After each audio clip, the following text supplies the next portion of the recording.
Welcome back to Teach Me the Bible Stories with Miss Michelle. Today we'll look at 2 Kings 20 through 23 and 2 Chronicles 32 through 35, where the Lord hears the humble prayers of Hezekiah, Manasseh, and Josiah. There will be 10 questions at the end. You can earn 100 points. But first, the books of the Bible. Let's review the 5 books of wisdom and remember the meaning of each sign. The first book of wisdom is Job. And we're using the ASL sign for suffer because Job suffered greatly, yet he trusted in the Lord. For Psalms, we're using the ASL sign for poetry because Psalms is a collection of 150 poems or psalms. For Proverbs, we're using the ASL sign for general because Proverbs gives us general wisdom about how things work most of the time. For Ecclesiastes, we're using the ASL sign for purpose because Ecclesiastes explores the purpose of life. And finally, Song of Songs. We're using the ASL sign for love because Song of Songs is a collection of romantic love poems between a husband and a wife. So there are 5 books of wisdom: Job, suffer; Psalms, poetry; Proverbs, general; Ecclesiastes, purpose; Song of Songs, love. Okay, are you ready for today's Bible story? Listen carefully. This story is from the Bible, God's holy word. King Hezekiah developed a boil that became so severely infected that he was at the point of death. Through the prophet Isaiah, the Lord said, "Put your house in order because you are going to die."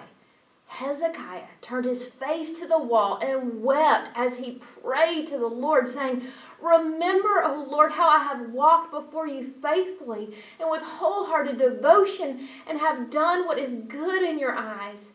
Okay, who developed an infected boil that caused him to be so sick that he was at the point of death? King Hezekiah.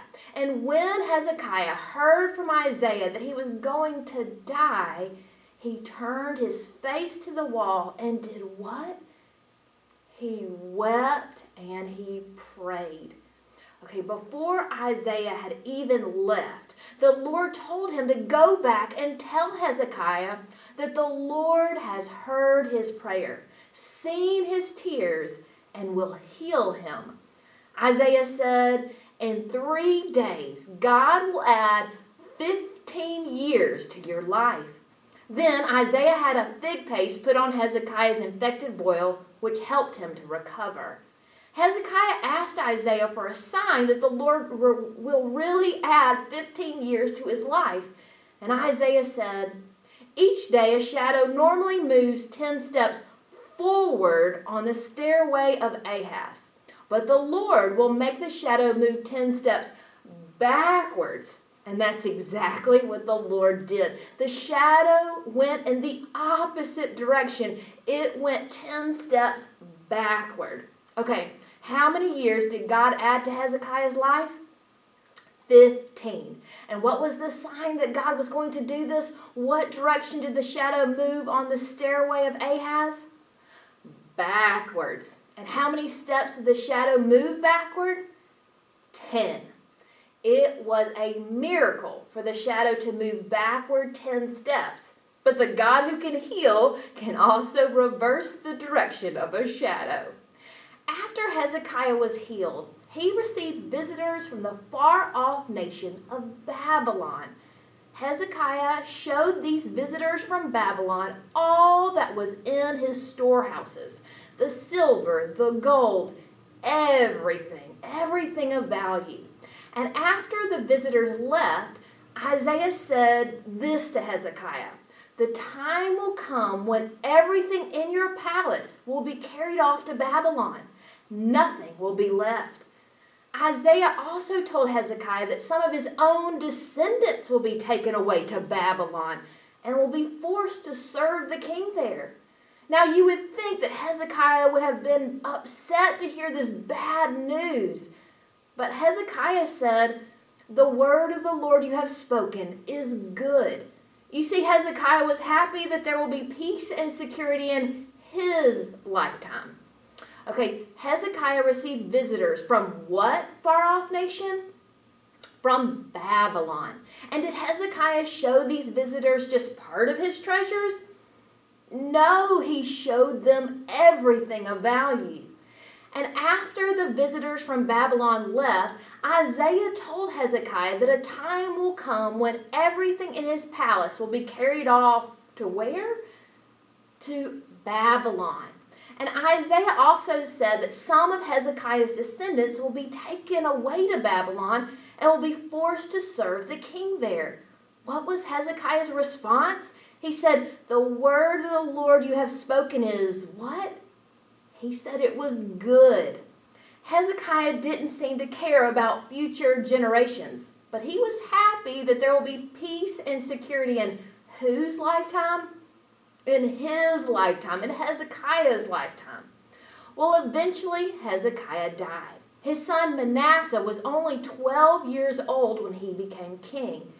If Hezekiah had died of that infected boil, Manasseh would not have been born. But because God added 15 years to Hezekiah's life, he was able to have a son. Unfortunately, Manasseh was a very evil king. Remember how Hezekiah got rid of idol worship in Judah? Well, Manasseh brought idol worship back. He even built altars to idols and put them in God's holy temple. He was so evil that he sacrificed his own sons in the fire, something God hated. Manasseh practiced sorcery and witchcraft. He consulted mediums and spiritists. God had clearly forbidden all these things, but he did them anyway. The Lord spoke to Manasseh and his people, but they paid no attention. So the Lord had the Assyrians come out against them. The king of Assyria forced Manasseh to be his prisoner. He put a hook in his nose and bound him with bronze shackles and took him to Babylon. Okay, so how old was Manasseh when he became king? 12 years old. Okay, Hezekiah, Manasseh's father, got rid of idols and idol worship in Judah. What did Manasseh do with idol worship in Judah? He brought it back to Judah. Manasseh was so evil that he sacrificed his own sons in what? In the fire. And the king of Assyria forced Manasseh to be his prisoner. What did he put in his nose? A hook. The king of Assyria also bound him with bronze shackles and took him where? To Babylon. Manasseh was in bad trouble. He was a prisoner in a foreign land. And in Manasseh's distress, Manasseh sought the favor of the Lord and humbled himself greatly. And then God did something amazing. The Lord God listened and answered Manasseh's humble prayer. Even though Manasseh had done so much evil, as soon as Manasseh humbled himself before the Lord and prayed, the Lord listened and answered his prayer. The Lord brought him back to Jerusalem. Manasseh then knew for sure that the Lord is God. Okay, in Manasseh's distress, Manasseh sought whose favor? The Lord's. And did Manasseh continue in his pride? No, he humbled himself greatly. And did God say, "I'm sorry, Manasseh, you have just been too bad. I can't do anything for you"? No, the Lord listened and answered his humble prayer. And what city did the Lord bring Manasseh back to? Jerusalem. Manasseh then knew for sure what? That the Lord is God. The Lord radically changed Manasseh. Manasseh then started doing things God's way. He got rid of the idols and evil things that were in the temple. He faithfully followed the Lord until he died. Unfortunately, Manasseh's son was an evil king, but he only lasted 2 years.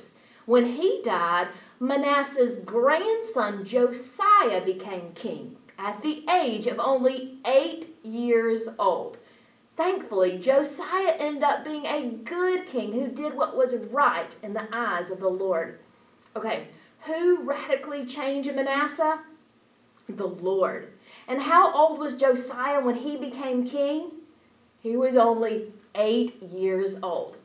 When King Josiah was 16 years old, he began to seek God for himself. And 4 years later, when he was 20, he began getting rid of the idols in Judah. It took a lot of work, but Josiah wouldn't stop until he rid Judah of idols. And when King Josiah was 26 years old, he ordered for the temple to be repaired. While the temple was being repaired, a priest found the book of the law. Likely this was the book of Deuteronomy. King Josiah asked a man to read it to him. And when the king heard the words of the law, he tore his robes. Okay, who did Josiah begin to seek when he was 16 years old? God. And when Josiah was 20, he began to get rid of what in Judah? All the idols. And when King Josiah was 26 years old, he ordered for what to be repaired? The temple. And what was found while the temple was being repaired? The book of the law. And likely what book was this? It was Deuteronomy. And what did King Josiah do when he heard the words of the law? He tore his robes. Josiah tore his robes to show how upset he was that they had not been obeying the Lord's instructions and were under God's curse. Josiah asked the priest to inquire of the Lord. And Josiah said, "The Lord's anger is great because they have not kept the word of the Lord." So the priest went to the prophetess Huldah to inquire of the Lord. And Huldah said, "This is what the Lord says. I am going to bring disaster on this place and its people. All the curses written in this book because they had forsaken me and worshipped other gods." But then Huldah said, "Tell the king of Judah what the Lord says. The Lord says, because your heart was responsive and you humbled yourself before God and tore your robes and wept in my presence, I have heard you, declares the Lord. You will not see this disaster." Okay, Josiah tore his robes to show how upset he was that they had not been obeying God's instructions and were now under God's what? God's curse. And the prophetess Huldah inquired of the Lord. Did she say the curses would come on Judah? Yes, she said all the curses would come because they had forsaken God. And the Lord spoke through Huldah and said Josiah would not see this disaster because his heart was responsive and he humbled himself and tore what? His robes. Well, King Josiah tore his robes and wept in God's presence. God could see how he humbled himself before the Lord. And because of that, God heard and answered his prayer. King Josiah then went into the temple and read the book of the law so that all the people could hear. Josiah renewed the covenant, promising to follow God's commands with all his heart and soul and to obey the words of the covenant written in the book. Josiah then had a massive Passover celebration where he invited everyone from Judah and all the people left in Israel to come and worship the Lord and remember how God had rescued them from slavery in Egypt. Okay, who read the book of the law so that all the people could hear? King Josiah. And what did Josiah renew? The covenant with the Lord. And what massive celebration did Josiah have? Passover. Well, in today's story, we saw how God answered the prayers of those who humbled themselves before the Lord. Hezekiah wept bitterly as he prayed, and God gave him 15 more years to live. Manasseh finally humbled himself in prayer, and the Lord brought him back from being a prisoner in Babylon. And God heard Josiah's prayer after Josiah tore his robes and wept before the Lord. When we are humble, we recognize that we are sinners and that God is perfect and holy. We realize that God is in charge and we are not. When we are humble, we depend on God as the only one who can truly help us. And we do what God says to do. Now, the opposite of humility is pride. A proud person thinks he doesn't need God. He thinks he knows what is best and says in his heart, God, don't tell me what to do. Well, James 4:6 says, God opposes the proud, but gives grace to the humble. I don't want God Almighty to oppose me. I want His grace. Every morning I get down on my knees and put my head to the ground and praise the name of Jesus. In that position, I confess my sins and my need for Him and His grace. I physically humble myself before the Lord, which helps me to mentally and emotionally humble myself.